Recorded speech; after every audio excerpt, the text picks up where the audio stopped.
Hello friends, இன்றைக்கி நாங்கள் பார்க்க போகிறது என்னோடய பேஸ்மெண்ட் டூர்.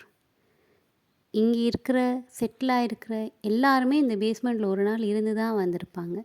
ஏன்னு சொன்னால் காஸ்ட் எஃபெக்டிவ், ஃபேமிலிக்கு கன்வீனியண்ட்டானது எப்போவுமே பேஸ்மெண்ட் தான். இதில் எவ்வளவோ நெகட்டிவ்ஸ் இருக்குது, இருந்தாலும் இது கொஞ்சம் காஸ்ட் எஃபெக்டிவ்.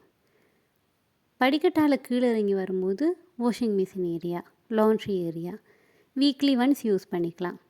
சனி ஞாயிறு அப்படி இல்லைன்னு சொன்னால் வீக் டேஸில் நைட்டு 7 மணிக்கு பிறகு, ஏர்லி மார்னிங் 7 மணிக்கு முன்னாடி. சைட்டில் வந்தால் ஒரு குட்டி கபோர்ட் கொடுத்துருக்காங்க. கொஞ்சம் ட்ரெஸ் ஹேங் பண்ணிக்கலாம், 2 லக்கேஜ் வச்சுக்கலாம். உள்ளே வந்தால் இந்த சைடில் ஃப்ரீசர் இருக்குது, ஹவுஸ் ஓனரோடது. அதுக்கு ஒப்போசிட்டில் இருக்கிற டோர் பிளான்ட் யூனிட்டோடது. அங்கேருந்து தான் central AC, central heating supply எல்லாமே வருது. கிட்ஸ் பிள்ளைங்கிறதுனால டோர் போட்டு ப்ரொடக்டிவாக கொடுத்துருக்காங்க.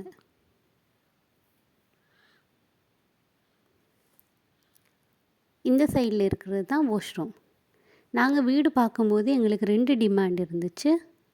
ஒன்று கொஞ்சம் ஸ்பேசியஸாக இருக்கணும், இன்னொன்று ப்ரைவேட் வாஷ்ரூம் இருக்கணும்.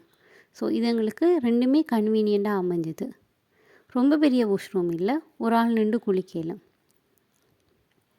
வெளியில் வந்தால் இது ஒரே ஒரு ஹோல்ண்டு வச்சுக்கலாம், பெட்ரூம்ண்டு வச்சுக்கலாம், எல்லாமே இது தான். இதில் இருக்கிற டைனிங் டேபிள், சைடில் இருக்க table, sofa, mini fridge, microwave, இது எல்லாமுமே இந்த பேஸ்மெண்ட்டோடு வந்தது. இந்த குட்டி ஏரியா தான் இப்போதைக்கு என்னோடய மினி கிச்சன். இங்கே சமைக்க இயலாது, பட் கிச்சன் திங்ஸ் எல்லாமே அதில் வச்சுருக்கேன். மேலே போய் ஹவுஸ் ஓனரோட கிச்சனில் சமைச்சிட்டு வரணும். இவ்வளோ தான். இந்த பேஸ்மெண்ட்டுக்கு நாங்கள் கொடுக்குற ரெண்ட் 1275 ரூபா மாதத்துக்கு. தேங்க்யூ.